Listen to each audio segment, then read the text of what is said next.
And as we learn more about Saeed Farouk and Tashfeen Malik, there are more questions about what could have been done or what do we do now moving forward to prevent these kinds of attacks in the future. Joining us now, Senator Deb Fischer, who serves on the Committee on Emerging Threats and Capabilities. Senator, always good to have you with us. Nice to be here. Thank you. I want to start with this issue of gun control because that's bound to come up tonight. The administration, the president, they've talked about this many, many times. We know it will be part of his remarks tonight. And it's a reaction that we get after these kinds of attacks. Where do we go from here on that issue? My heart goes out to the families of these victims, and we keep them in our prayers. That's very important that we do that. But I believe that the president needs to be stronger in his condemnation of the radical terrorism that we're seeing now in our homeland. We need to take this fight to ISIL. That's our enemy. ISIL is our enemy, and we're seeing that they are now bringing the fight here to our homeland. That has to be addressed, and I hope to hear the president give strong remarks, strong concerns, and to show us that he will lead on this, keep this country safe. People are concerned about their safety and their security. He's not using the word Islamic terrorism. This is Islamic terrorism. We know that. We knew it early on in this incident that we saw out in California. The president needs to step forward and say that. What do you want to hear from him specifically tonight? I want to hear him reassure this country and reassure the citizens of this country that he will be a leader in protecting us. As I said, we have to take this fight to ISIL.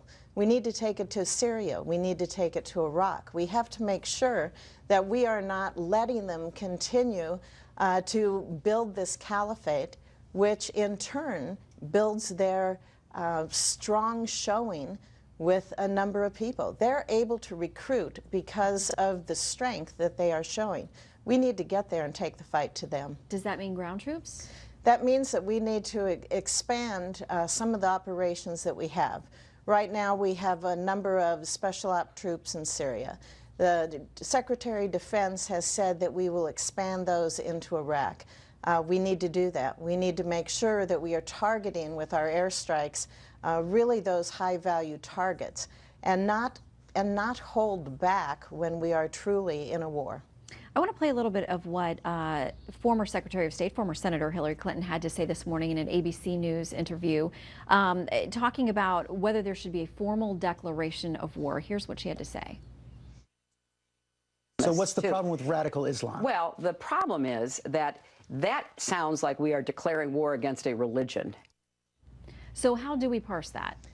We are not declaring war against a religion. I think that's very clear. We're declaring war against extremists. We are declaring war against a movement that only continues to gain strength, and that is Islamic radicalism.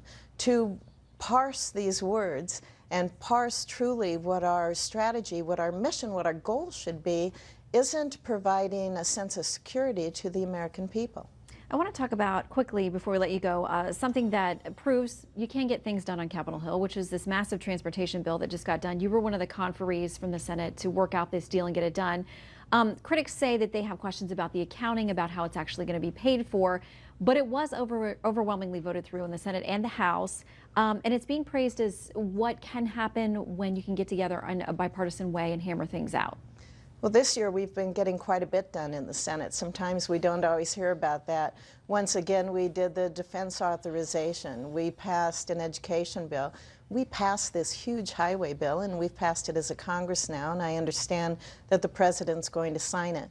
We are getting things done. We continue to vote on amendments. Last year, under Majority Leader Harry Reid, kind of frustrating for me to see that we only had 15 amendments that were voted on. This year we have over 170 already. We're doing our jobs. We're representing the people that we were elected to represent. That's a message that I continue to get out there.